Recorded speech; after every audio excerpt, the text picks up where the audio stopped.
वैष्णवी हागवणे प्रकरणात हस्तक्षेप केल्याचा आरोप असलेले वरिष्ठ पोलीस अधिकारी जालिंदर सुपेकर यांच्या अडचणी काही कमी होताना दिसत नाही.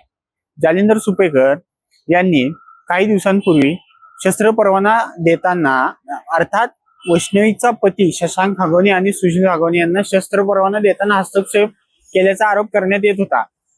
त्याच्या आधी स्वाभिमानी शेतकरीचे नेते राजू शेट्टी यांनी एक 3 महिन्यांपूर्वी जालिंदर सुपेकर आणि अमिताभ गुप्ता जे वरिष्ठ पोलीस आहेत त्यांच्यावर कारागृहात जे कैदी आहेत त्यांना खायला देत असलेले राशन आणि ज्या कारागृहात वस्तू येतात त्यात घोटाळा केल्याचा आरोप केला होता.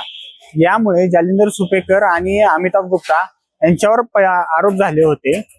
त्यानंतर आता पुन्हा एकदा राजू शेट्टी यांनी जालिंदर सुपेकर आणि अमिताभ गुप्ता यांच्यावर मोठे आरोप केले आहेत.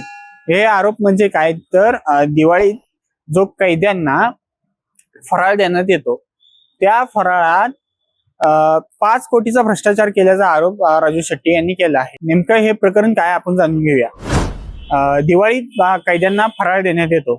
या फराळात 1200 रुपये किलो प्रमाणे काजू कतली विकत घेतल्याचा आरोप राजू शेट्टी यांनी केला आहे.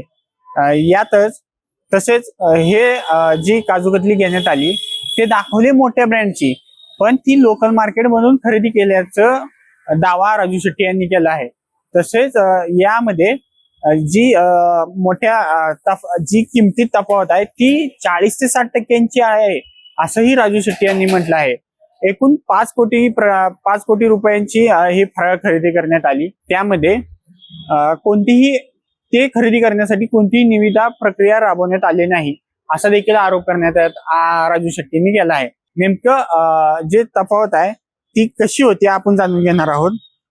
जी दिवाळीत स्पेशल शेव जी 1 किलो याचा रेट होता 420 रुपये किलो.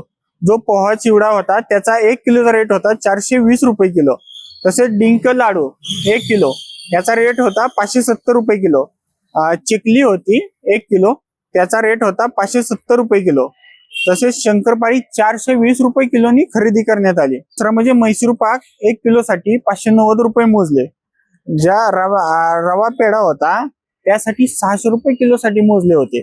तसेच काजू कतली यासाठी 1200 रुपये मोजल्याचा आरोप राजू शेट्टी यांनी केला आहे. आता नेमकं म्हणजे जालिंदर सुपेकर हे यांच्या अडचणीत आता सातत्याने वाढ होताना दिसत आहे. राजू शेट्टी यांनी पहिल्यांदा देखील जालिंदर सुपेकर यांच्यावर आरोप केले होते. आता देखील राजू शेट्टी यांनी आरोप केले आहेत. हागवणे कुटुंबीय आहेत त्यातील शशांक आणि सुशील यांना शस्त्र परवाना देण्यासाठी सुद्धा जालिंदर सुपेकर यांनी मदत केल्याचा आरोप करण्यात आला होता. यानंतर जालिंदर सुपेकर यांची कारागृह महानिरीक्षक पदावरून होमगार्ड निरीक्षक होमगार्ड जे महानिरीक्षक पद आहे तिथे मुंबईत बदली करण्यात आली होती.